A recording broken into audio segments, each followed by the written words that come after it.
সুপ্রিয় দর্শক, হাট কিন্তু জমে গিয়েছে। আমরা দেখতে পাচ্ছি এই মুহূর্তে দিয়াবাড়ি হাটে কিন্তু গরু নামা শুরু করেছে এবং দেখতেই পাচ্ছেন যে বড় বড় সাইজের কিন্তু বেশ গরু নামতেছে এই মুহূর্তে আমরা দেখতে পাচ্ছি।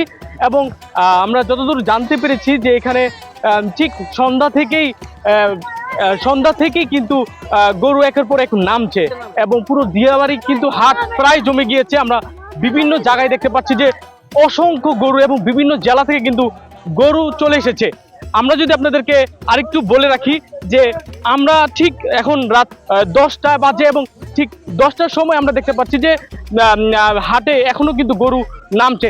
ঈদের বাকি 10 দিন এবং এই 10 দিনের আগে থেকে কিন্তু আমরা দেখতে পাচ্ছি দিয়াবাড়ি হাট বেশ জমজমাট। এবং আমরা যদি আপনাদেরকে দেখাই যে একের পর এক কিন্তু ট্রাক থেকে গরু নামছে এবং আমরা কিন্তু আপনাদের সঙ্গেই আছি এবং সরাসরি আপনাদেরকে পুরো ভিডিওতে দেখাবো যে কেমন গরু নামছে দিয়াবাড়ি হাট থেকে।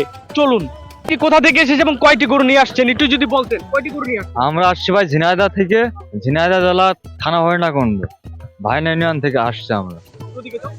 কয়টি গরু নিয়ে আসছেন? আমরা গরু নিয়ে আসছি মোট 18টি। 18টি গরু নিয়ে আসছেন। দেখলাম যে বেশ সুঠাম দেয়ের গরুগুলো এবং 18টি গরু এনেছেন। একটু আপনার কাছে জানতে চাচ্ছি কতদিন লালন পালন করে এই গরুগুলো? পুরো 1 বছর। সামনে গত ঈদে বেঁচে আছে, আবার ফের কিনে পুষে আবার ফের আনবো। কেমন মনে হচ্ছে এবার বাজার দর কেমন প্রত্যাশা করেন? আশা করি ভালো হবে ইনশাল্লাহ। ধন্যবাদ ভাই।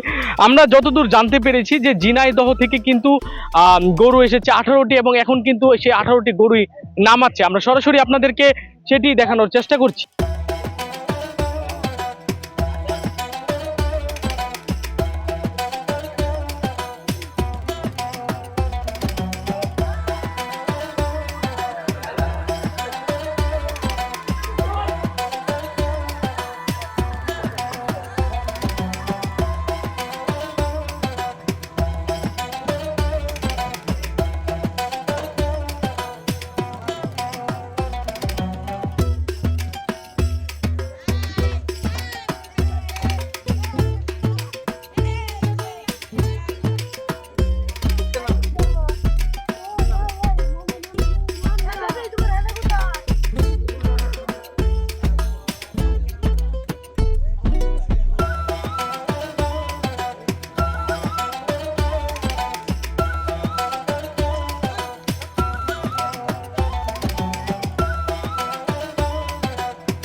কিন্তু সেই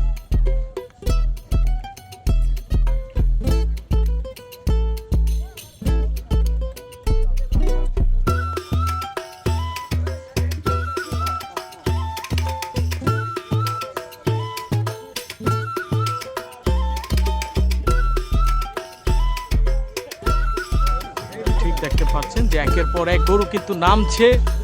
আমরা সরাসরি আপনাদেরকে দেখাচ্ছি বেশ সুঠাম দেহের কিন্তু গরুগুলো কিন্তু দিয়াবাড়ি হাটে কিন্তু নামছে। আমরা সরাসরি আপনাদেরকে সেটি দেখানোর চেষ্টা করছি।